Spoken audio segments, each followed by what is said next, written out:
¿Qué tal? ¿Cómo están? Muy buenas noches a todos. Bienvenidos a este primer conversatorio virtual que estamos desarrollando en la fecha del día de hoy. Y digo que es el primero porque en realidad se van a estar desarrollando otro conversatorio el viernes 31 de julio y un tercer conversatorio el viernes 14 de agosto. Todas estas actividades como actividades previas en lo que va a suceder en la Semana Provincial de Educación para la Salud, actividad que, como ya estamos acostumbrados, se va a desarrollar desde el 20 hasta el 30 de agosto próximo. En primer lugar, yo quiero agradecer al comité organizador de la Semana de Educación para la Salud que me ha invitado en la tarde del día de hoy a que pueda moderar este primer conversatorio, hacer la presentación de dos profesionales que realmente han aceptado la invitación para compartir de sus experiencias, pero a la misma vez también invitarnos a reflexionar sobre lo que todos estamos viviendo en este tiempo tan particular.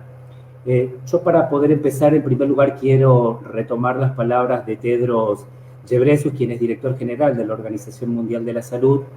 Recordemos que allá por el mes de marzo, él dio un mensaje muy particular. Mencionó que estamos en tiempos para los hechos y no para el miedo, porque sabía que justamente ante la incertidumbre de lo que significa esta enfermedad, que también era totalmente desconocida aún por los expertos, por los médicos, por el resto de los campos de la ciencia, necesitaba también que nos pongamos a hacer algo. En segundo lugar, también mencionó que es tiempo para la ciencia y no para los rumores. Sabía que hay una infodemia, por supuesto, que se viene dando, sobre todo cuando algo es totalmente desconocido. Ojo que hasta la misma Organización Mundial de la Salud tuvo que estar permanentemente, a veces volviendo de nuevo a no solo mencionar lo que daban por cierto, a modificarlos, a cambiarlos y hasta presentar nuevos escenarios o nuevas cosas que comenzaban a suceder. Y también mencionó que es tiempo para la solidaridad y no justamente para el estigma, sabiendo que estamos en una necesidad de trabajar de forma conjunta por nuestra salud, pero a la misma vez de forma totalmente comunitaria. Desde el primer caso del COVID-19, se instituyó en todo el mundo una política muy particular como es el distanciamiento social. Algo totalmente raro cuando en realidad nosotros estamos acostumbrados a encontrarnos con nuestros hijos, con nuestras familias, con nuestros amigos, hasta con nuestros compañeros de trabajo, aunque a veces no nos guste. Pero nos gusta por lo menos darle la mano, poder abrazarlos, poder saludarlos, poder despedirnos. Sin embargo, este distanciamiento social ya ha generado nuevos patrones en nuestros comportamientos. Y la verdad que en la noche de hoy me gusta poder contar con dos profesionales que nos van a compartir, como bien les decía, sobre estos elementos que nos van a servir para entender qué es lo que hoy estamos viviendo y qué es lo que seguramente puede llegar a pasar o en qué se va a transformar todo esto más adelante. Por eso quiero presentarles en la noche del día de hoy a Néstor Martiarena. Néstor es doctor en Administración y Políticas Públicas, él es licenciado en Psicología, es especialista en drogadependencias y además también un gran campo de investigación. Pero no está solo, sino que en la tarde del día de hoy también nos acompaña Valeria Mercado, ella es licenciada en Psicología, es la expresidente del Colegio de Psicólogos de la provincia y además es miembro del equipo de salud mental del Hospital Pablo Soria, así que sin dar mucho más vuelta, vamos a pasar inmediatamente a la presentación de alguien que ha preparado una temática muy particular, que de hecho el título ya a nosotros nos pone a pensar todas las cosas que pueden suceder. Me refiero a Néstor Martiarena, quien plantea esto de hablar sobre la sociedad del riesgo y sociedad del conocimiento, encrucijada humana del siglo XXI. Te doy la palabra, Sergio, entonces. Bueno, muchas gracias. Un gusto enorme, Juan Carlos, la invitación y un saludo a todas y todos los que nos estén escuchando y viendo en este momento. Voy a, si les parece, compartir pantalla porque había preparado algunas imágenes para ir acompañando el relato. Lo haré lo más breve posible para que quede espacio para el diálogo posterior, ya que es un conversatorio. Estoy compartiendo pantalla.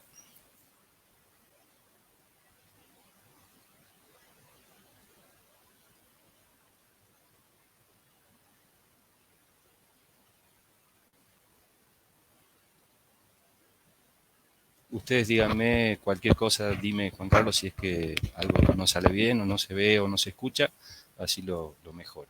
Doy por supuesto de que está saliendo perfectamente. Bueno, el concepto que quería transmitir era la relación entre dos conceptos usuales en la sociología de los últimos tiempos, el concepto de sociedad del riesgo y el concepto de sociedad del conocimiento. Y en el contexto de la pandemia por el COVID-19, esta interrelación entre modos de concebir la sociedad se hace patente. Estas interrelaciones, ¿sí?, las he pensado desde principalmente el enfoque del paradigma de la complejidad de Edgar Morin, la teoría de la actividad humana, y que es una teoría dentro de la psicología, con autores como Vygotsky, Leontiev, o Engström, que es un autor escandinavo muy usual en el ámbito de la psicología organizacional. Y a su vez también aportaré el concepto de potencial humano propuesto por la cubana Silvia Odriozola Guitart, que fue mi directora de tesis doctoral precisamente. Bueno, lo primero que voy a hacer es definir rápidamente qué entendemos por sociedad del riesgo y qué entendemos por sociedad del conocimiento. La idea de sociedad del riesgo se le ocurrió hace ya bastante tiempo a autores de la sociología como Anthony Giddens, Ulrich Beck, que plantearon básicamente desde la teoría de la modernización reflexiva cómo el capitalismo tardío y la actual modernidad tiene una serie de fallas, ¿sí?, como la gestión de la cosa pública está hoy más que nunca atada a la incertidumbre, a los peligros, a las inseguridades que el propio sistema de producción y la sociedad actual generan. Mientras que el concepto de sociedad del conocimiento, el cual escuchamos muchas veces, deviene del concepto de sociedad de la información, que se ha complejizado y actualmente se habla más concretamente de sociedad del conocimiento, pensando que el conocimiento, bueno, es un factor crítico, ¿sí?, para el desarrollo en un sentido amplio, tanto el desarrollo humano como el desarrollo económico. Y la idea de sociedad del conocimiento y de economía del conocimiento hace mención concretamente a los aprendizajes sociales o colaborativos que se dan en un entorno conectado en red, como es el entorno que la gran red Internet permite en la actualidad. Dije que iba a hacer este rápido análisis partiendo del paradigma de la complejidad. Todos sabemos que un problema lo podemos, epistemológicamente, lo podemos comprender en términos de simplicidad o en términos de complejidad. Y para rápidamente recordar qué es una posición y cuál es otra, en la visión de Edgar Morin, bueno, la simplicidad tendría bastante que ver con la epistemología derivada del positivismo, ¿sí?, en donde todo se explica de manera lineal, donde se apela a cierto individualismo metodológico, ¿sí?, donde la unidad de análisis es siempre el individuo. Es un paradigma que busca la imposición de determinadas leyes, que busca cierta dominación, si se quiere, que busca la acumulación de conceptos, de conocimientos, de manera continua, sin ningún quiebre, sin ninguna transformación, sino más bien una acumulación permanente y sin ninguna discontinuidad. A su vez, el paradigma de la simplicidad se concentra más en los átomos, en las partículas, en cuestiones muy elementales, en cuestiones o en fenómenos muy, muy pequeños o diminutos quitados del contexto, más en el árbol que en el bosque. Por eso vamos a plantear, bueno, desde el paradigma de la simplicidad, uno a los problemas los estaría tomando como un objeto de estudio al cual disecciona, metafóricamente hablando, y lo hace a través de la óptica de alguna teoría bastante focal y reduccionista, mientras que en cambio el paradigma de la complejidad supone interactividad, una cognición o una construcción de conocimiento de manera distribuida, supone el respeto por las autonomías disciplinares y a la vez la transdisciplina y la interdisciplina. Esta actitud genera una tendencia más bien emancipatoria, piensa el conocimiento científico y los abordajes profesionales de una manera más dinámica, con quiebres, idas y venidas, y no tanto de un modo continuo y permanente. Mientras que también es una perspectiva holística más que atómica. Apunta a la comprensión, apunta a la construcción social del conocimiento.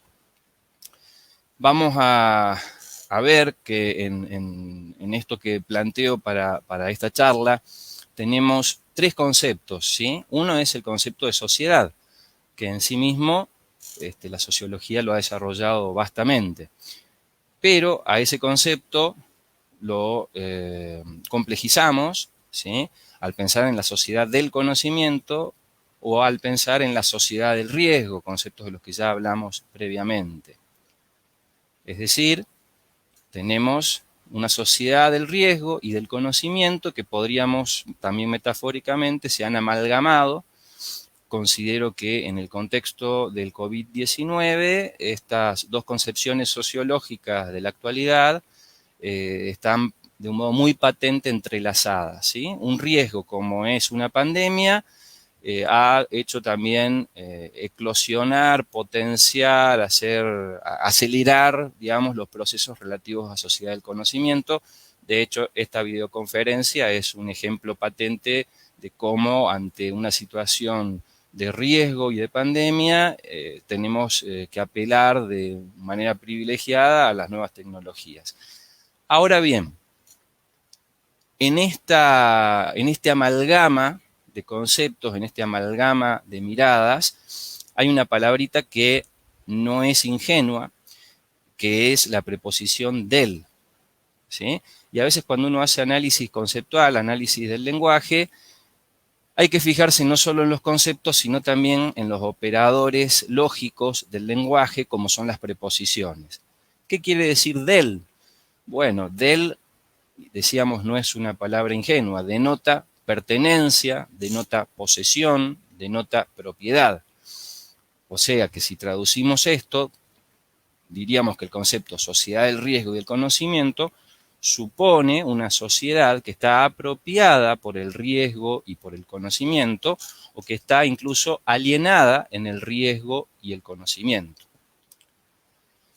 Esto no lo digo yo, de hecho hay varios autores que han teorizado bastante, en particular sobre el concepto de sociedad del conocimiento. Por ejemplo, Touraine ya en 1973 decía claramente: salimos de una sociedad de la explotación para entrar en una sociedad de la alienación. Y esto lo decía refiriéndose precisamente a la sociedad del conocimiento.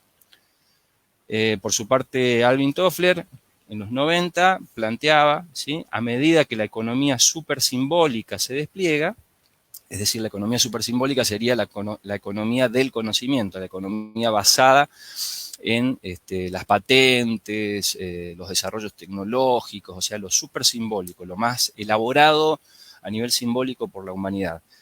Decía, a medida que esta economía se despliega, el proletariado pasa a ser un cognitariado, como de pronto la meritocracia hoy juega más en términos de conocimiento que de cualquier otra competencia o habilidad humana.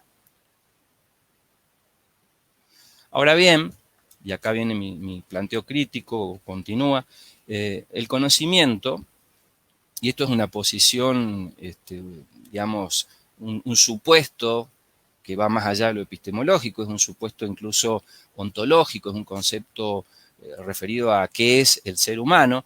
El conocimiento debe estar al servicio de la sociedad, para que la sociedad, la comunidad, pueda prevenir y dominar sus riesgos. Entonces, para usar un lenguaje que no nos aliene y que nos emancipe, en realidad deberíamos hablar de conocimiento de la sociedad, de riesgos de la sociedad, o bien de una sociedad cognitiva y preventiva, por nombrarlo de alguna manera. Les decía que me posiciono en todo lo que estoy hablando desde una perspectiva compleja.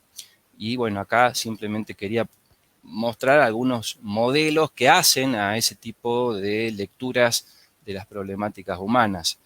Cuando uno, por ejemplo, apela a modelos ecológicos para explicar un fenómeno, tenemos que, bueno, hay niveles de análisis individuales, de microsistema, de mesosistema, de exosistema, de macrosistema, que interactúan permanentemente entre sí, de tal manera que no podemos explicar nada solo desde lo individual. Digamos, los atributos y las condiciones y características de un sujeto individual no son suficientes para explicar, por ejemplo, por qué ocurre una pandemia o por qué todos acudimos a las nuevas tecnologías. Tenemos también que incluir en el análisis qué papel, qué rol juegan factores provenientes de distintas instituciones y organizaciones, ¿sí? Familia, escuela, iglesia, amigos, servicios de salud, y cómo, ¿sí? A medida que nos alejamos hacia las capas más amplias de este esquema complejo, cómo también la actitud, la cultura, la ideología también tiene una incidencia. Por supuesto, los medios de comunicación, los medios de producción, la comunidad, los servicios sociales, ¿no? Y todos los actores sociales que intervienen en una problemática. También les decía que lo que voy a conversar con ustedes está posicionado desde cierto lugar en la psicología. Yo soy psicólogo, pero me he formado particularmente en una perspectiva de teoría de la actividad. En mis orígenes de formación me cautivó mucho todo lo que es la psicología organizacional y del trabajo, aunque también la teoría de la actividad permite hacer explicaciones, comprender realidades que tienen que ver con otras áreas de la psicología, incluida la clínica, o incluido el mundo de lo sanitario, el área sanitaria. Lo importante del concepto de actividad humana, que quiero acá recalcar para no extenderme mucho, es que esta es una unidad dialéctica, ¿sí? La actividad es tanto la actividad externa, que se ve representada en conductas, y que se ve cristalizada en instituciones como la familia o la comunidad o las diversas organizaciones, pero esa unidad dialéctica también tiene o incluye la actividad interna mental o psíquica, que tiene componentes cognitivos y componentes afectivos, y todo esto interactúa. Un modelo que es muy usualmente usado en el campo de la psicología organizacional y que les recomiendo a todos los que están en el campo de la salud es el modelo de Engelstrom.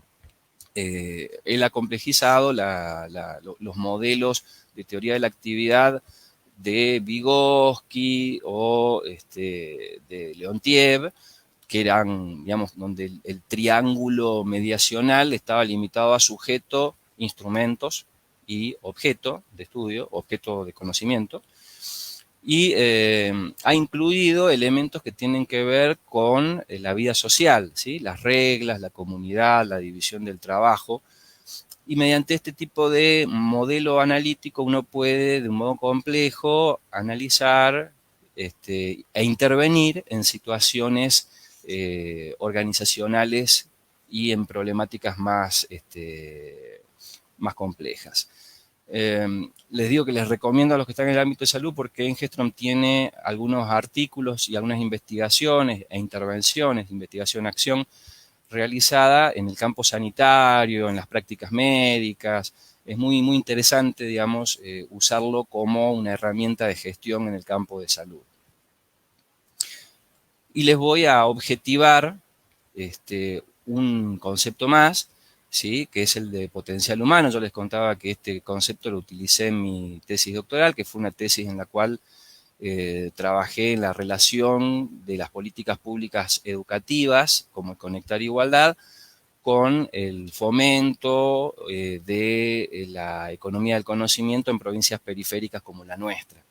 Básicamente me interesaba ver, por decirlo de alguna manera más simple o más gráfica, el impacto de las políticas educativas con TIC sobre el desarrollo de potencial humano en el ámbito del sector software e informático.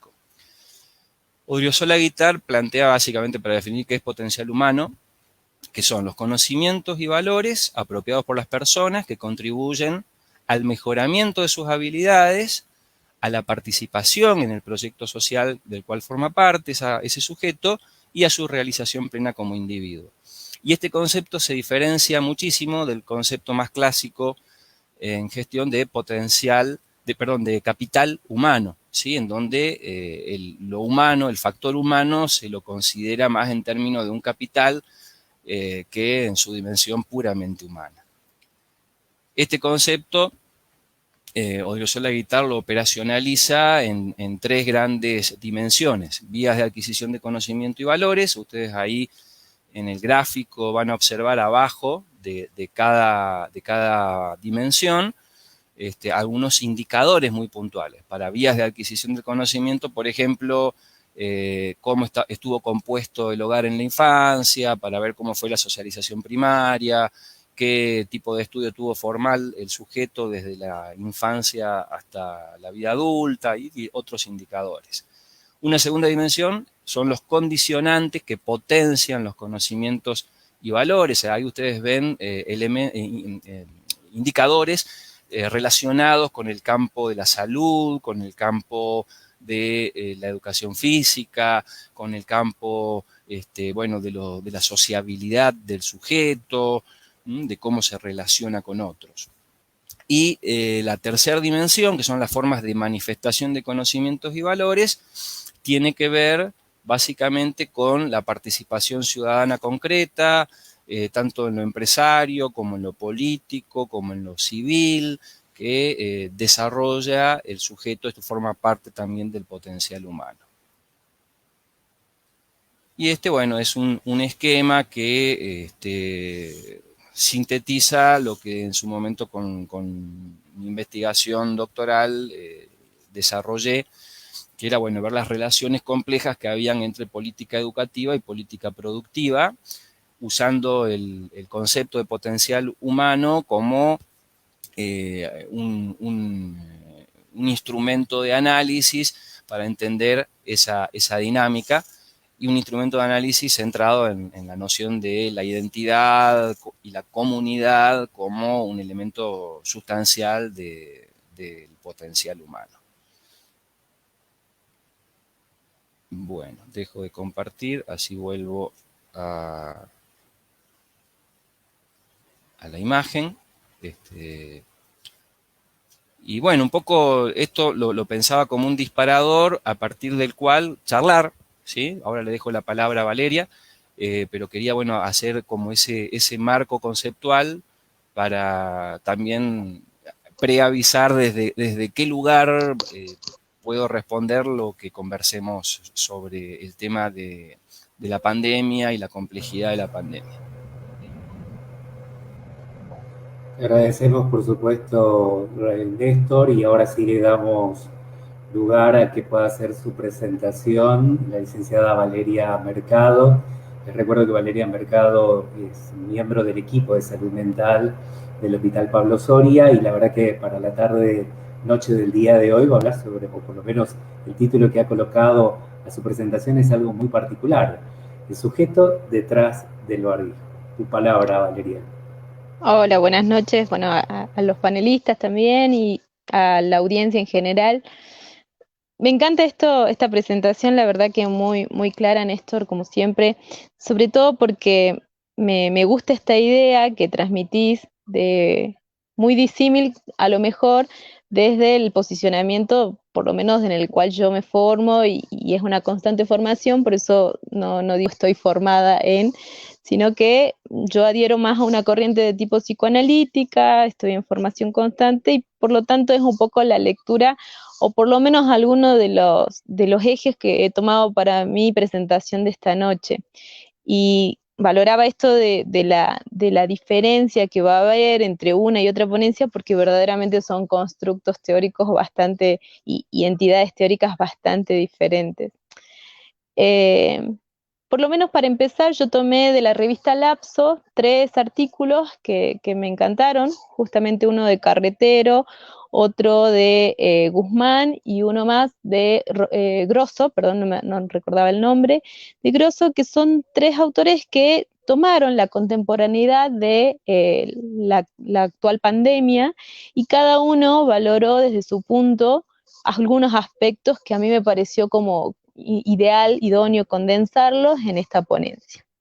Así que sin más vueltas, empiezo por lo que se va a entender al final de la exposición, el título que ha sido elegido, ¿sí? El sujeto detrás del barbijo. Para empezar, me gustaría retomar una canción de Cerati, que a lo mejor la audiencia la conoce, que es Té para tres. Y en un fragmento de la canción, Cerati dice: no hay nada mejor que casa. ¿Qué canción más célebre para pensar este momento y estos últimos días en los cuales, con motivo de la pandemia y del aislamiento social preventivo y obligatorio dictado a nivel nacional, nos obliga de alguna forma a encontrarnos, en el mejor de los casos, guarden esa palabra, en el mejor de los casos, en nuestra casa, lo cual no significa que sea un hogar? Entonces nos ponemos a pensar y arranca Carretero diciendo cómo es vivida esta cuarentena, ¿no? Y prosigue diciendo: los avatares del sujeto, los avatares que ya venían produciéndose previos a el confinamiento, bueno, esos mismos avatares siguen produciéndose aún en el confinamiento. Y más aún, es como que se ha formado este imperativo que continúa necesitado de escribirse y que tiene que seguir escribiéndose en la vida de los sujetos. Y por lo tanto, los sujetos continúan trabajando, estudiando, de hecho algunos se ejercitan, leen, aprenden, se aburren, ¿por qué no? Se hastían, se pelean con los miembros de su propio hogar. Y esta frase tan hermosa que lo digo irónicamente, esto de hermosa, que es el time is money, que cobra mayor vigencia porque continúa vigente, nada más que se limitan los objetos que pueden ser consumidos. Podemos pensar que hoy, si hay objetos que puedan ser consumidos y que se han consumido a lo largo de la pandemia, son la comida y, además de la comida, los medicamentos, con las consecuencias que eso ha dejado, ¿no? Una falta de stock en los supermercados, en las farmacias. Pensemos en este primer momento de la pandemia, en el cual no se encontraba para nada alcohol en gel o algunos de los elementos de necesidad básica, como ha sido el papel higiénico, ¿no? Pensemos en elementos del uso cotidiano, cómo esto ha sido algo que de primera mano ha desaparecido. Entonces pensemos cómo esta idea del consumismo mantiene vigencia. Entonces, ¿por qué mantiene vigencia ante una situación tan disruptiva y tan única como lo puede ser una pandemia?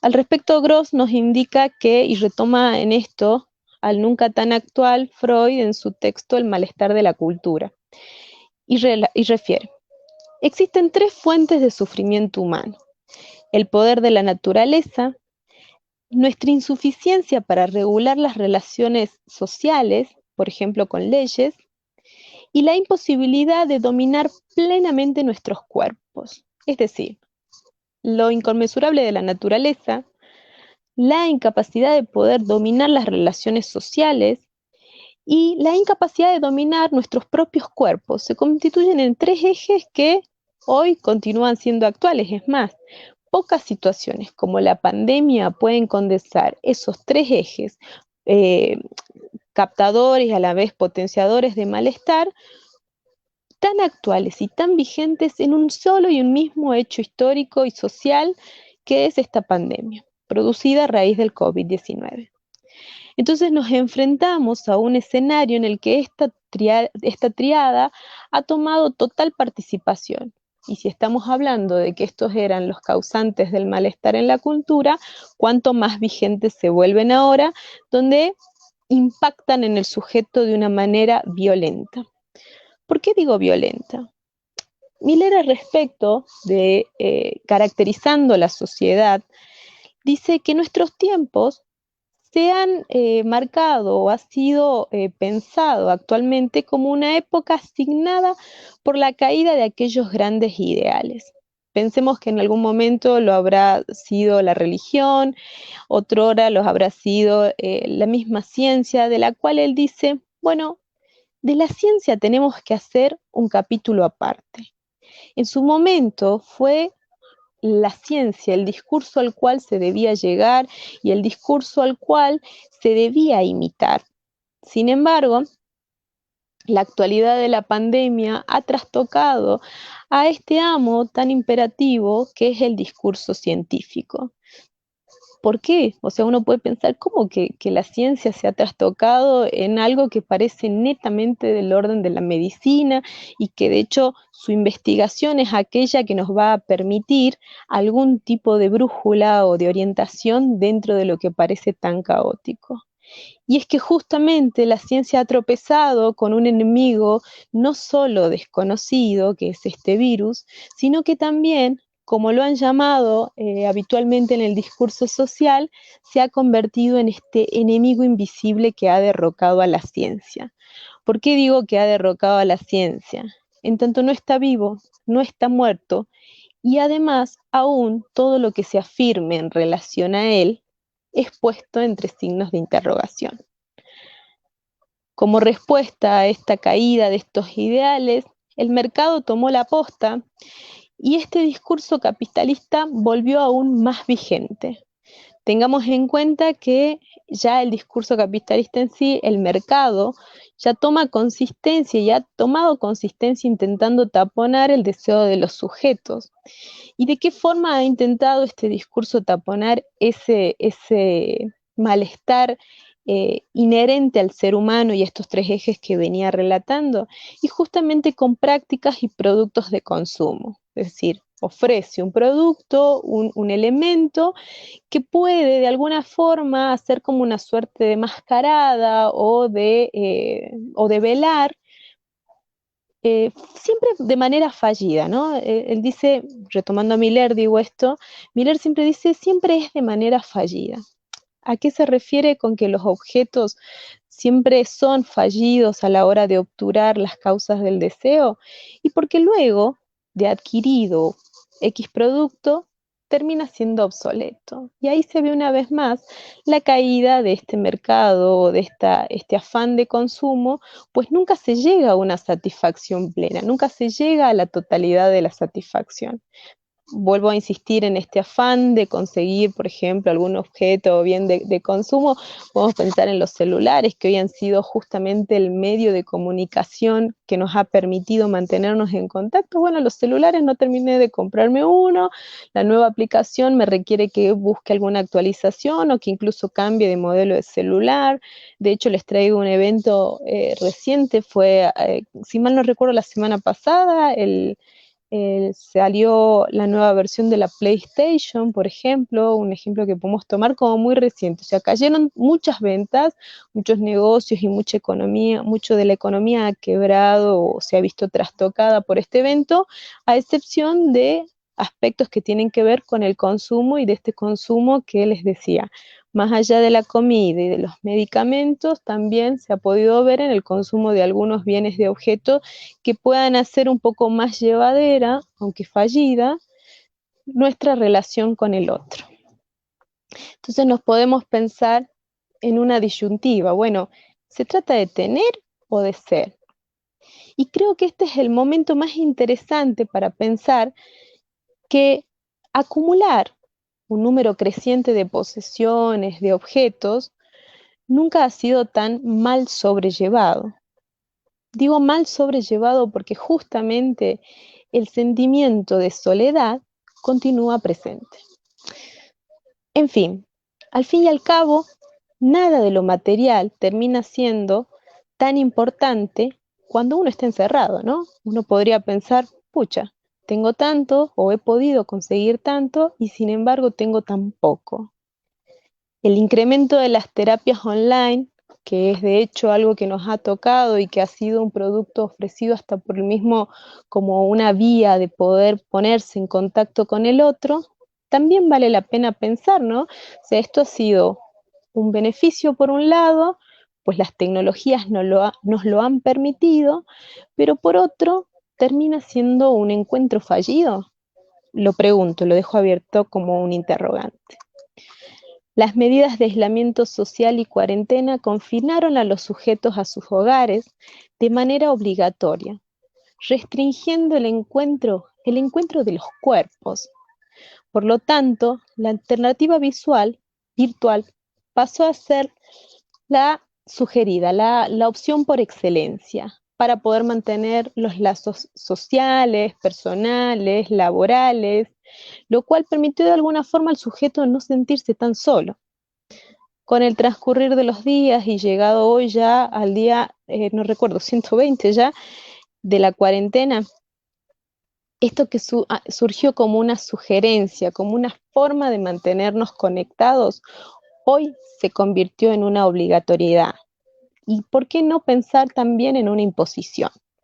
Una imposición que implica encontrarnos pero de una manera mediatizada, vía el soporte virtual, en la búsqueda de preservar tanto sea posible nuestra salud como nuestras vidas y sobre todo nuestra productividad. Por supuesto que la salud mental no quedó al lado y de lado en esta lógica. Y como les dije, de hecho el número de solicitudes para una terapia o una asistencia virtual ha crecido exponencialmente. Ahora, la salud mental, en sus nuevas condiciones y en su capacidad de adaptarse, como siempre ha sido su bastión, ¿bajo qué condiciones tiene que entrar en este nuevo sistema? ¿Cómo sustraerse de este empuje del cual la virtualidad tiene que funcionar para todos? Y es que el psicoanálisis enseña que la práctica de una atención que no pierda de vista al sujeto es justamente una actitud ética ante el sujeto mismo, de cómo responder a esa demanda que parece para todos la misma. El psicoanalista se define por su deseo, en el seno de lo que es vivido, y hace surgir dentro de lo que parece para todos la particularidad de cada uno. Léase, el psicoanálisis hace surgir al sujeto que se encuentra detrás de ese barbijo. Hasta ahí mi presentación, sobre todo porque quiero dejarla como un disparador, así que bueno, los espero.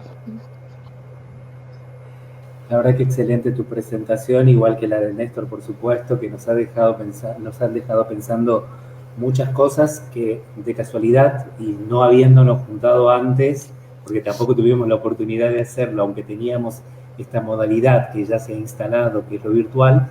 Sin embargo, es como si realmente nos hubiéramos encontrado en el mismo camino para tratar digamos, de graficar y de reflexionar sobre cada una de las cosas que van sucediendo. Les cuento que tengo varias consultas que ya nos han hecho, por supuesto, así que voy a pasar en todo caso a que podamos ir respondiendo. Los dos, estas son preguntas para ambos, algunas que han estado llegando a través de WhatsApp y otras que han estado ya publicándose en el Facebook.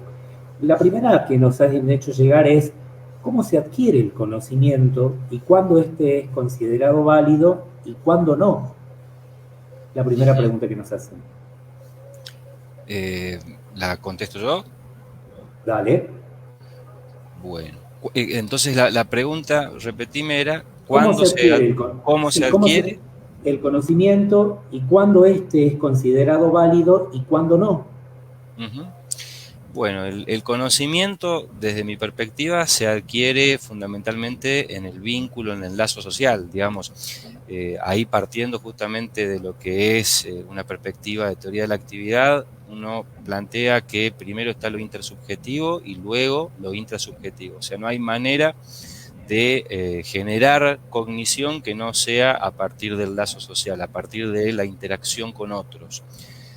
Y la validez es una cuestión más bien epistemológica, me parece, que el conocimiento sea o no sea válido depende de los consensos que haya en una comunidad, ¿sí? En el caso de la ciencia, la comunidad científica, en el campo comunitario, los consensos de la propia comunidad que adjudican validez a los conocimientos, ¿sí? O a los supuestos conocimientos.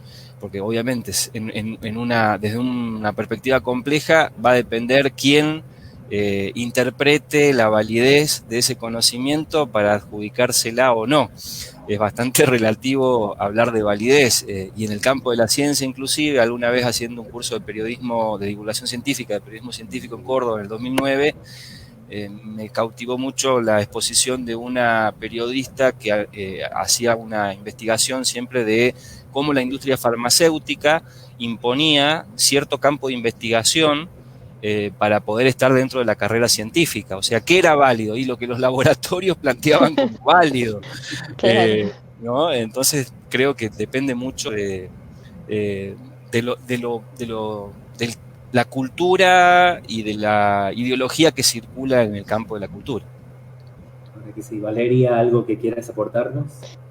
Sí, me encanta que hayas traído este ejemplo de la farmacología, porque justamente a esto apuntaba, ¿no? O sea, cómo a veces los grandes exponentes o incluso los referentes que por ahí se plantean en alguna época social, constituyen esta forma de saber o de conocimiento y son quienes pueden también otorgarlo, otrora, ¿por qué no?, también hacer uso y abuso de ello, ¿no? Lo cual nos deja abierto el riesgo que condice, ¿no? Una segunda pregunta que enviaron que hace referencia justamente a toda la información que está circulando y que está cambiando de forma permanente. Entonces pregunta si tiene algún impacto en la construcción del conocimiento. O si es que en realidad, bueno, no lo agregan acá, pero por lo menos yo pienso que debe ser si este impacto, digamos, nos sirve para ir incorporándolo y que deje de ser información para empezar a formarnos, o si es que en realidad, digamos, a veces solamente repetimos lo que escuchamos. Se lo dejo a la colega. Y después, primero las damas. Gracias, Néstor. Yo, mientras vos hablabas sobre si repetimos a veces lo que escuchamos nada más, por lo menos desde el eje que a mí me compete, no hay nada que repitamos que no haya resonado en nosotros de alguna forma. De alguna forma hizo eco en nuestra subjetividad y por algo lo enunciamos, ¿no? Entonces me parece que no es sin el sujeto que lo enuncia. Por un lado eso. Por otro, y sobre la cientificidad que tenga que ver con el conocimiento mismo envuelto en ese enunciado, me parece que por lo menos, yo vuelvo a insistir en esto, ¿no? No se puede, o no se debería en realidad, mejor dicho, dejar de lado qué es lo que intenta transmitir ese sujeto con lo que transmite, pues justamente es quien repite este decir. Entonces, bueno, ¿qué quiere transmitir este sujeto que repite esta noticia? ¿Qué quiere transmitir o por qué ha impactado tanto en él esta noticia que está repitiendo? Vuelvo a decir, por ahí al tener campos tan distintos con Néstor, esta es la lectura que yo hago. Así que te cedo ahora el honor, Néstor, desde tu perspectiva. Bueno, y la verdad, a ver, desde mi perspectiva lo único que cambia es el tipo de herramientas teóricas que utilizo para decir prácticamente lo mismo. Y creo que de hecho la complejidad de la cual partía en mi exposición tiene que ver con eso, ¿no? Con los vínculos no solo interdisciplinarios, sino interteóricos. Y justamente el tema de la subjetividad, creo que también cada enfoque teórico responde a una concepción de sujeto. Y que en referencia a esto de la infodemia, ¿no?, y el exceso de información, creo que es un recurso que responde a una subjetividad que se posiciona desde la perspectiva de la simplicidad, ¿no?, de simplificar de un modo positivista los fenómenos y la realidad y encontrar causas únicas y llenar de información de supuestas causas y limitar el pensamiento, ¿no?, bajo la apariencia de, bueno, la diversidad de información. Y en realidad es una diversidad ficticia, es una diversidad informativa editorializada y bajo intereses hegemónicos, en el caso de muchos medios que transmiten cierta información. Aplaudo sin duda cualquier visión construccionista, cualquier perspectiva compleja en donde un análisis ante todo ponga como centro o foco al sujeto individual, al sujeto social, ¿sí? Porque la subjetividad es la que determina hacia dónde va a circular el poder. y sin ser psicoanalista, creo que también la circulación del deseo depende estrictamente del sujeto. Más allá de que los sectores dominantes intenten en una sociedad imponer, ¿no? Como decía, tomé nota para no equivocarme, como decía hace un rato mi colega Valeria, esto de, a ver, lo tenía anotado por acá, no quiero confundir, taponar el deseo, ¿sí? El mercado capitalista intentando taponar el deseo. Entonces ahí claramente se muestra cómo la simplicidad para explicar, comprender y argumentar de parte de los sectores dominantes obliga, lleva, impone, ¿sí? Cierta matriz de aprendizaje, cierta matriz de pensamiento, ciertos esquemas mentales que indudablemente lo único que hacen, como decía Valeria, es taponar y no otra cosa.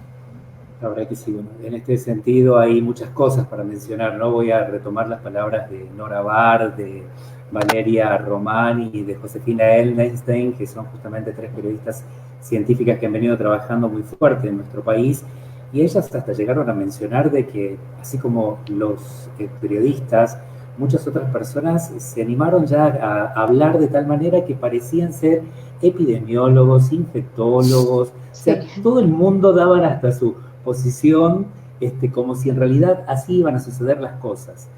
Y por otro lado, mencionando justamente lo que Valeria planteaba, cómo a todo el mundo le ha quedado de que tiene que, por supuesto, utilizar el alcohol en gel. Tal vez ni siquiera se puso a pensar en la eficiencia o no, o la eficacia que puede llegar a tener y cada cuánto tiempo en todo caso me tengo que lavar las manos. Y si efectivamente puede actuar como a veces se muestran en los carteles, que mata al 99,9% de gérmenes, bacterias, hongos, virus y demás. Viste que estas cosas también justamente han estado sucediendo en estas épocas que a veces es cierto, no pensamos lo que estamos diciendo, nos dejamos llevar o reproducimos lo que hemos aprendido, lo que escuchamos de forma permanente. Voy a tomar ahora la pregunta de Mario Molina, que pregunta, ¿de qué depende que el conocimiento tienda a entender o prevenir el riesgo social? Bueno, ante todo un saludo, Mario, un gran amigo, expresidente de la FEPRA, de la Federación de Psicólogos de la República Argentina. En mi opinión, desde mi perspectiva, creo que el conocimiento, para que contribuya a asistir y a prevenir, para que el conocimiento tenga una responsabilidad social, debe apoyarse en esto de lo que hablábamos, ¿no? En la teoría del potencial humano lo denominamos por ahí en términos de valores, ¿no? Pero no el valor en un sentido estrictamente moral, sino el valor como aquella construcción de afectividad que tiene anclaje en la comunidad, que forma parte de la identidad de los sujetos sociales, que forma parte de su ideología. Digo, la ciencia que ponga entre paréntesis lo ideológico es una falsa ciencia, porque así como Foucault lo analiza muy bien en los dispositivos de saber-poder, es imposible plantear alguna forma de conocimiento que no esté relacionada con un impulso de poderío, un impulso de dominación o un impulso de control respecto a la realidad.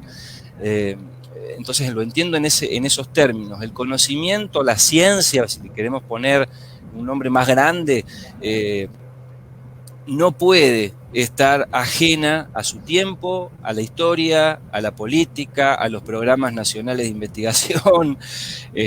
Debe estar contextuada socioculturalmente, subjetivamente, y debe objetivar ese posicionamiento. Eso es lo que la hace ciencia, poder objetivar, así como hemos hecho hoy con Valeria, decir, bueno, yo me posiciono teóricamente desde tal lado y desde acá respondo. Eso es objetivar, diría Bourdieu, objetivar lo que uno como investigador o como científico o como ciudadano toma como óptica o como lente a partir de la cual analizar la realidad, sabiendo de que el análisis puede estar, y de hecho lo está, completamente sesgado y tiene límites y tiene fallas y nunca va a ser el ideal, ¿no? Es simplemente un intento humano por tratar de modificar las condiciones concretas de existencia. Y justamente agrego a lo que vos decías, ¿no? Porque podemos pensar en el ideal y el ideal, como vos bien marcabas, a lo mejor tuyo, de Juan y del resto, de cada uno de los de la audiencia, puede ser muy disímil unos de otros, ¿no? Por ahí lo importante es poder pensar, bueno, no pensarlo en términos de bien o mal, sino más bien en lo particular que tiene en la vida de ese sujeto, de esa persona o de esa sociedad, como decías en algún momento, ¿no? Como parte del emergente de una situación social, económica y demás, ¿no? Histórica, o sea, principalmente. La verdad que sí. Bueno, hay dos preguntas más. Una nos acaban de mandar también y nos preguntan, cuando hay normas y reglas que debemos cumplir, ¿qué sucede que no siempre se cumplen?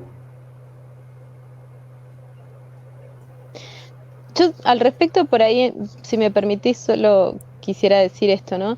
Eh, me parecía interesante porque cuando yo planteaba esto del malestar en la cultura, del texto de Freud de 1930, calculá si pueda llegar a tener vigencia en la actualidad o en general, ¿no? Nuestras principales causas de malestar tienen que ver justamente con límites que nos pone tanto nuestro propio cuerpo, el poder manejarlo, dominarlo a complacencia, eh, el tema que les decía recién de lo contingente, de la naturaleza, el imponente de la naturaleza y las relaciones sociales y la incapacidad de regular las relaciones sociales vía también la legislación. O sea, las leyes, por más de que intenten hacer un núcleo común y poder dar para todos, intentar dar para todos conformidad, siempre deja por de lado algún tipo de malestar. Es decir, uno puede pensar, no, bueno, pero esto es justo o no es justo. ¿Cómo es eso de que mi derecho empieza donde termina el derecho del otro? Y si el otro se pasa, y si el otro es un poco expansivo, ¿qué onda? ¿Dónde quedo yo? Entonces me parece que pensarlo desde esa forma nos permite también saber que sí, obviamente, no va a haber una conformidad porque justamente somos sujetos únicos e irrepetibles. Y la ley intenta y hace su mejor esfuerzo, o sea, no quiero ser muy legalista en esto, pero hace su mejor esfuerzo por intentar mantener el ordenamiento social. Pero termina siendo una dulce tentación el irrumpir, ¿no? En aquello que uno considera injusto o no. Por eso marcaba hace rato lo de lo bueno o malo. Bueno o malo en relación a qué, siempre lo vamos a poder saber en relación a qué estamos hablando. Mira, justamente relacionado con lo que estás mencionando, Daisy envía un mensaje, buenas noches para Valeria. La pandemia vino a potenciar los malestares que estaban de una u otra manera sin resolver en casa, ya que estamos obligados a estar juntos o solos.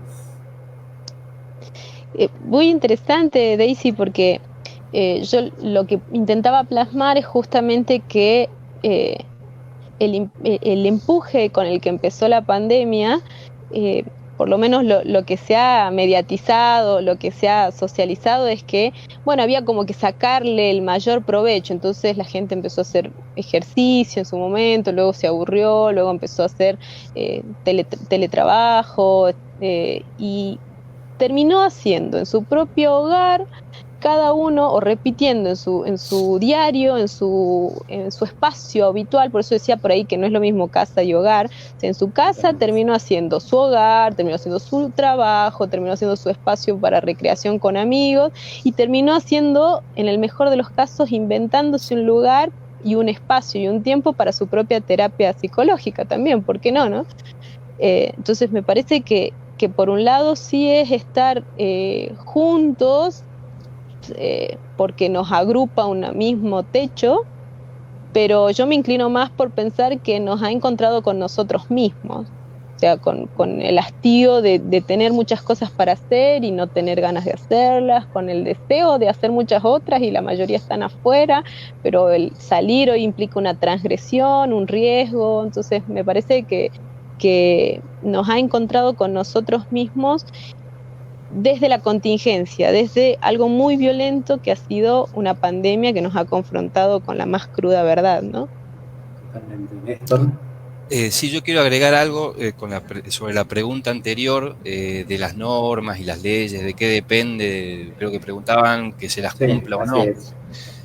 yo diría, agregaría, toda norma, toda ley, no solo hay que preguntarse cuál es la norma, cuál es la ley, sino quién y cómo construye la norma.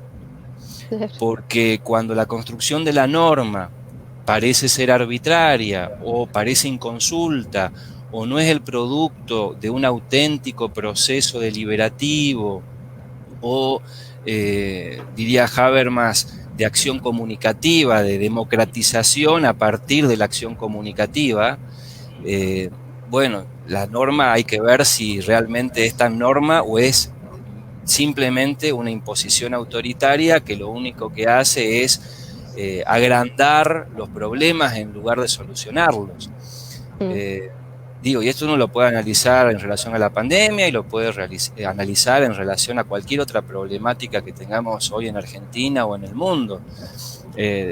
Digo, por ejemplo, cuando nos planteamos por qué no es tan sencillo cambiar algunas acciones tributarias en el ámbito económico y cobrarle un tributo a las grandes riquezas en este momento, bueno, tenemos en medio una norma que es la Constitución Nacional, que ha sido creada por la generación liberal de Alberdi en el siglo XIX y modificada en 1994. Y había una constitución de 1949 que en cambio sí planteaba la justicia social y un montón de cuestiones, y sin embargo no está en vigencia. Entonces uno tiene que plantearse, insisto, lo ideológico y lo político también claramente en relación a las normas. Por supuesto que igual que Sócrates con la cicuta, la norma está, hay que cumplirla, pero eso no implica, y ahí me pongo, sin serlo, un poco psicoanalítico, no implica transgredir nuestro deseo. O sea, mi deseo puede estar en contra de la norma, ¿sí? Voy a tratar de cumplir con la norma, pero al menos voy a tener la voluntad a la vez de expresarme y decir, no estoy de acuerdo con tal o cual norma. ¿Sí? Porque es necesario, y en esto disiento con muchos ciudadanos que por ahí en medio de la pandemia dicen, bueno, pero no critiques, hay que actuar de manera unida, ¿no? Como si estar unidos es convertirse en una amalgama totalitario, en donde no podés abrir la boca. Bueno, respetemos las normas, por supuesto, estoy totalmente de acuerdo. Pero, ¿qué tiene de malo en una democracia cuestionar lo que se hace mal y lo que en la norma es incorrecto? O creo yo que es incorrecto y no estoy equivocado. O ponerlo sobre la mesa, ¿no? O sea, debatirlo, poder analizarlo, como vos bien decís, dar lugar a la palabra de las opiniones encontradas. O sea, ¿qué miedo hay de que no se pueda hablar? El miedo es que a veces confrontarse con alguien que no piensa lo mismo es desgarrador. O sea, ¿cómo no vas a pensar lo mismo que yo? Si esto para mí es el bien, ¿cómo puede existir una idea distinta? Bien, Esther justamente también envió un mensaje con respecto a las normas de la pregunta, ¿por qué creen que aumentó la cantidad de consumo alcohólico en jóvenes? Todo un tema. Casi que es una situación que era previsible, lamentablemente, en una situación de encierro, ¿sí? En una situación de pandemia, donde de por sí si pensamos en la problemática adolescente, ¿no? Pero pensemos en la problemática de cualquier sujeto con una depresión y que oriente su depresión o su ansiedad al consumo de alguna sustancia o de algo. De por sí, en un mundo de consumo como el que vivimos, la angustia se tapona, como decía mi colega, muchas veces con fármacos y con sustancias, o con el consumo económico. Y el encierro lo amplifica, entiendo. ¿Y cuánto habrá también de que aumentó o en realidad de que se visibilizó más? Porque esto que preguntaban justo en la pregunta anterior, que decía, bueno, ¿estamos solos o estamos acompañados? ¿Estamos juntos, estamos acompañados? Bueno, a lo mejor estamos hoy más acompañados o se hace un poco más notorio. Mira, resulta que tomabas más de lo habitual. O me parece que también se quitó el velo sobre algunas cosas que antes como que pasaban un poco más desapercibidas, ¿no? Digo, no niego que pueda haber habido un aumento en el consumo, me refiero a que además se hizo más visible. Totalmente. Bueno, Faustino justamente dice, quería preguntarles qué percibieron hasta el momento respecto del comportamiento de las personas con respecto al COVID-19. ¿Qué pasó con el comportamiento de las personas? De todos. Se lo dejo a que inicie la colega. Eh, Sobre todo por la yo lo- experiencia sanitaria, digo, por la experiencia en el Hospital Soria, me parece muy interesante tu opinión al respecto. Mira, tuve la oportunidad de encontrarme en varios ámbitos desde que empezó la pandemia. En un tiempo estuve en el hospital de campaña y ahí la situación es muy distinta a la que se vivía en los primeros tiempos en el hospital Pablo Soria. En el Pablo Soria yo ya hace algún tiempo vengo trabajando, son 5 años creo que ya estoy en el Pablo Soria, y me pasó algo muy particular que es ver personas pacientes que verdaderamente eh, como llevan una patología de las de riesgo asociadas, alguna cardiopatía, pacientes oncológicos, pacientes diabéticos, verdaderamente fue muy violento saber de que eran de una población de riesgo. O sea, ya venían trabajando alguna situación sobre el riesgo propio de su enfermedad, a lo cual se le suman este nuevo riesgo que además en los medios se socializó como un enemigo invisible. Esa es una opción que en este momento se me ocurre. Y por otro lado, hay personas, hay pacientes que verdaderamente disfrutan mucho la cuarentena y el encierro a nivel de confinamiento social obligatorio, esta definición que ofrecía al principio, ¿no? Porque verdaderamente las calles se han despoblado y entonces esto permite andar con cierta tranquilidad a quienes tenían ciertas conductas evitativas. Entonces, y esto como para marcar el 0 y el 1000 de la gama de colores que uno puede pensar de reacciones que se han dado en el sentido de la pandemia, ¿no? De que es angustiante, me parece que es inevitable pensar para todos los sujetos, porque verdaderamente la magnitud de esto ha sido como impensada, inconmensurable, así que el que diga que no se ha angustiado, creo que lo certifico que miente en algún punto, porque hasta los mismos profesionales nos hemos confrontado con el terror de tener que aprender a ponernos un equipo de protección, de tener que reaprender normas pero básicas como el lavado de manos en un hospital. Me parece que nos ha tocado en lo más íntimo y somos sujetos, que ahora tenemos varios barbijos de distintos colores, formas y tamaños. Totalmente. Somos sujetos. Bueno, llegó justamente una pregunta específica para Ricardo, que dice a través de su experiencia, cuando desarrolló los conceptos políticas públicas, potencial humano y la productividad, ¿esta relación en la realidad apunta a cosas positivas o negativas en el sistema de salud? Bueno, lo que yo investigué tuvo que ver, digamos, con la relación entre políticas públicas, ¿sí? De qué grado de eficacia o de impacto tuvo de pronto la política de alfabetización digital en cierto periodo y si generó alguna transformación de un sector productivo, en el caso de lo que yo investigaba. Hablaría, digamos, sin datos demasiado puntuales, sino con la impresión que tengo respecto al ámbito de salud. Me parece que al igual que en el campo educativo, ha habido cierta escasez de políticas públicas efectivas, es decir, que efectivamente se hayan realizado y que hayan llegado a las prácticas, a transformar las prácticas en el campo sanitario, relativas a el uso de nuevas tecnologías en la comunicación y en la formación sanitaria.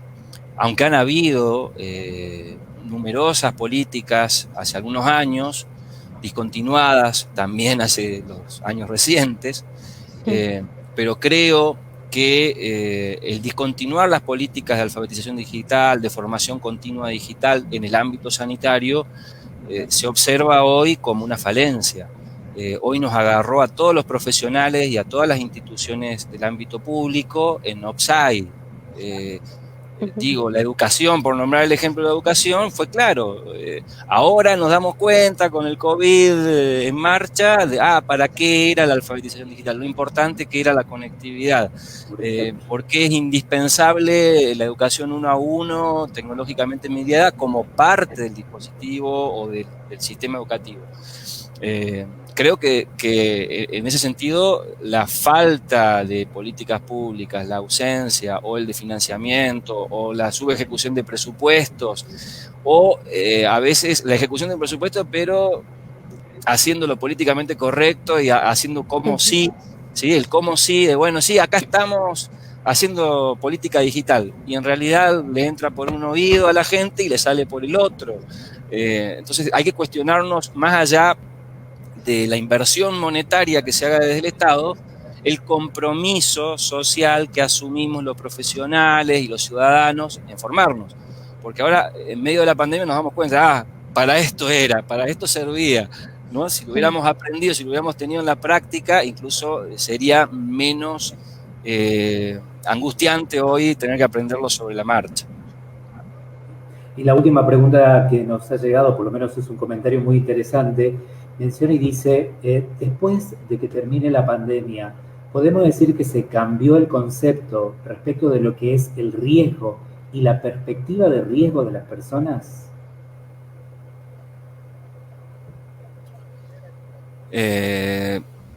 Si hablamos del riesgo desde la perspectiva subjetiva de cada persona, sería un tema. Si hablamos del riesgo como la gestión del Estado en base al concepto de sociedad del riesgo, sería otro tema, ¿no? Más amplio y más complejo. Y a mí me gusta siempre, como alguien que proviene de psicología social, en su origen, me gusta ir de lo macro a lo micro. Y me parece que si pensamos el contexto social, podemos notar allí que vivimos en una sociedad que minimiza el riesgo.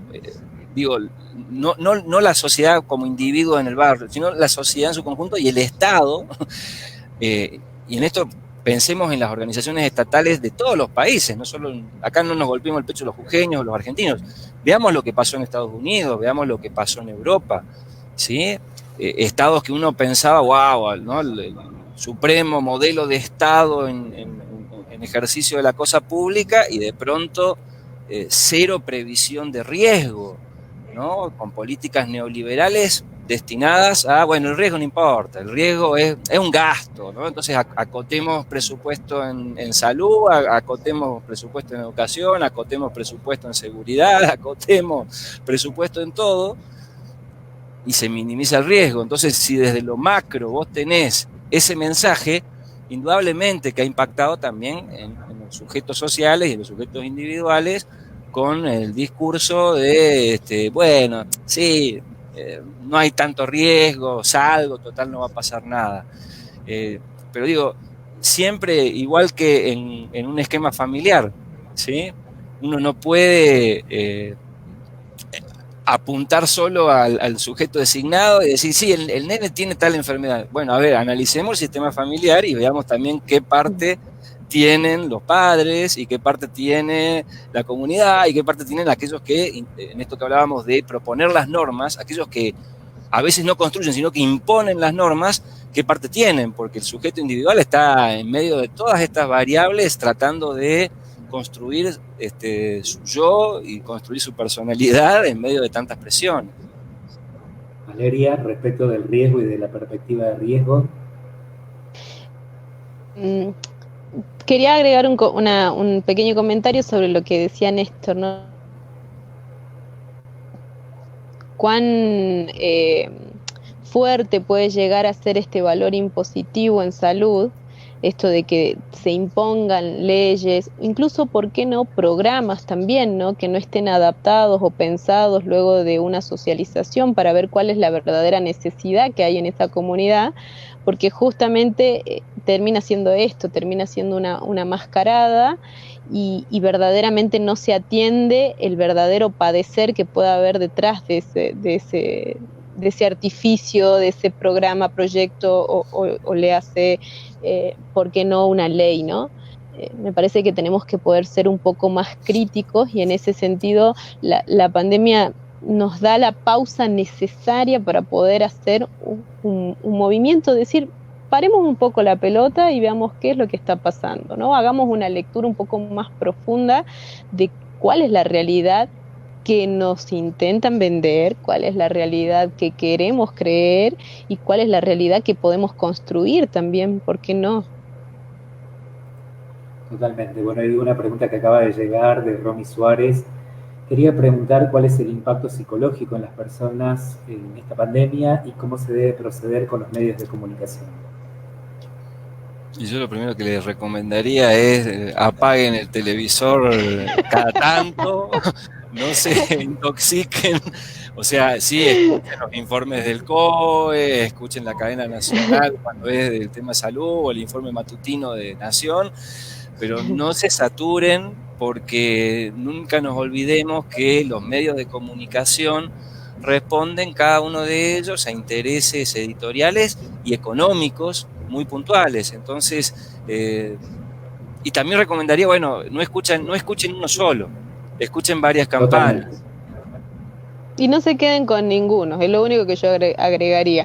Te escuchen todos, pero no se queden con ninguno, no se casen con los medios. Me parece que en realidad, insisto, que es justo lo que te decía hace rato, ¿no? Me parece que es un buen momento donde la pausa nos obliga a pensar y a quizás ser un poco más críticos, ¿no?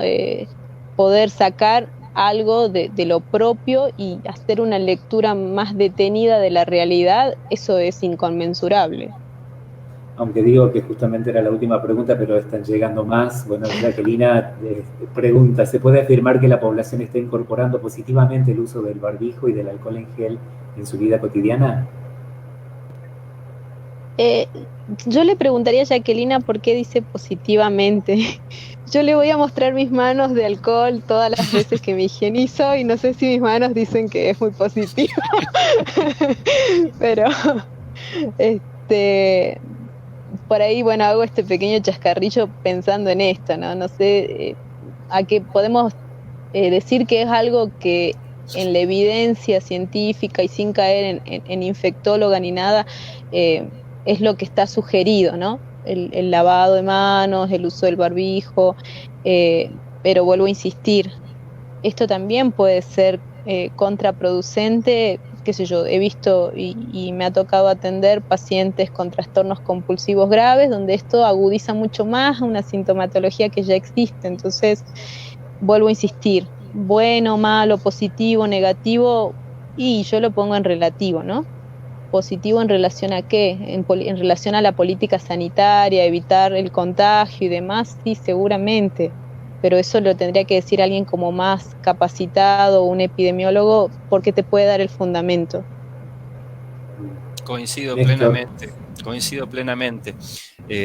Si uno lo ve en términos sociales o de prevención y de acción sanitaria, bueno, sí, seguramente se nota, uno sale a la calle y todo el mundo anda con barbijo, todo el mundo respeta los protocolos en el supermercado, aunque claramente, como dice Valeria, es indispensable hacer las salvedades del caso, atender a la singularidad de cada caso, ¿no? Porque en el ámbito de salud mental, como ella bien lo plantea, hay un montón de personas con trastornos obsesivos compulsivos y que esto es, imagínate, una situación que potencia y multiplica la sintomatología. Entonces hay que ser muy cautos a la hora de transmitir la información, sabiendo de que siempre toda norma, no digo que tenga necesariamente una excepción, pero sí tiene como una letra chica para decir, bueno, particularmente los sujetos que tengan tal y tal problema, tengan tal y tal recaudo, o sepan que además de usar alcohol también estaría copado usar cremas para evitar problemas dermatológicos. El alcohol en gel que dice ahí la Jacquelina. Claro. Con aloe vera. Claro. Exactamente. Bueno, la verdad que me encantaría poder continuar, pero el tiempo se nos está terminando. Simplemente quería que ustedes puedan dar un mensaje final para que de alguna manera que nos quedamos pensando, ¿no? De lo que viene sucediendo, de lo que hoy tenemos y de lo que puede llegar a suceder desde todas las perspectivas, en todo caso siempre pensando en positivo. Así que bueno, le cedo la palabra a Néstor para que Néstor dé su mensaje final. Bueno, muchas gracias por el espacio, siempre es un placer conversar con gente tan linda, en todo sentido, gente comprometida con lo que nos pasa, y siempre cuando digo esto lo digo también por los que están escuchándonos y viéndonos y haciéndonos preguntas, ¿sí? Porque es hermoso que la palabra circule y que podamos pensar juntos situaciones que nos están preocupando y ocupando a todos en el momento actual. Puntualmente, haría una mención final a la importancia de las organizaciones en la prevención y en el cumplimiento de protocolos. He escuchado de parte de la comunicación oficial del gobierno demasiado hincapié, para mí con una intencionalidad claramente política, por focalizarnos en la responsabilidad social individual, lo cual es parte, sin duda, no lo discutimos, parte del problema, pero la cúspide de todo sistema de actividad tiene que ver con las instituciones y las organizaciones. Y no se puede minimizar que las organizaciones estatales, privadas, de tercer sector, religiosas, etcétera, son en gran medida las que tienen que garantizar los protocolos. Y esto lo digo porque, escuchando hoy al señor gobernador en la cadena nacional con el presidente de la Nación, escuchaba que mencionaba exclusivamente al incumplimiento de los protocolos por parte de las empresas privadas. Y digo, si uno ve las estadísticas en Jujuy de quienes se han contagiado, y el gran número de personas proviene de la organización estatal, del ámbito de salud y del ámbito de seguridad, lamentablemente. Entonces digo, es importante una gestión de las organizaciones estatales, privadas, de tercer sector, todas las organizaciones, responsable. Nosotros como ciudadanos, nosotras y nosotros como ciudadanos, haremos lo mejor posible desde lo individual para acompañar, pero la responsabilidad suprema es del Estado. Muy bien. Ahora sí le cedo la palabra a Valeria para que Valeria también pueda hacer un mensaje final para todos. Bueno, antes que nada, agradecerles la invitación, a vos más que nada, a Juan, agradecerle a la audiencia, por supuesto, el tiempo, disponer de su tiempo, porque podrían, como les dije, estar ocupando en varias cosas y sin embargo se destinaron en poder replantearse algunos conceptos y escuchar también y aportar con sus preguntas lo que fueron sus inquietudes, ¿no? Y yo quisiera, sin abusarme, también saludar mucho a la gente que está en salud, en seguridad, la gente que han sido laburantes durante toda esta pandemia, porque verdaderamente son estos sujetos detrás del barbijo en quienes pensé cuando hablaba y preparaba la temática de hoy. Me parece que es un momento para poder, como dije hace rato, parar, pensarnos, y nos da la pausa para poder encontrarnos también, ¿no? Encontrarnos dentro de un momento que ha sido y nos ha tocado en el hueso de lo más profundo. Entonces me parece que es un momento en el que repensarse y reconstruirse es fundamental, es fundamental. Entonces los invito a que puedan circular en su propio espacio, en su propio lugar la palabra, y que puedan también ayudar a encontrarse ustedes mismos y con lo que es su deseo. La verdad que sí, bueno, agradecemos realmente la cantidad de mensajes que se han estado recibiendo, particularmente de una compañera que desde Madrid, España, también ha enviado su mensaje a pesar de la diferencia horaria que tenemos. Imagínense, son 5 horas, con lo cual allá ya están pasando después de las 2 de la mañana, y sin embargo ha estado compartiendo con nosotros. Antes que nada, quiero recordarles a todos, por supuesto, que la actividad va a continuar. La actividad, el próximo conversatorio va a ser el viernes 31 de agosto, nuevamente a las 20 horas.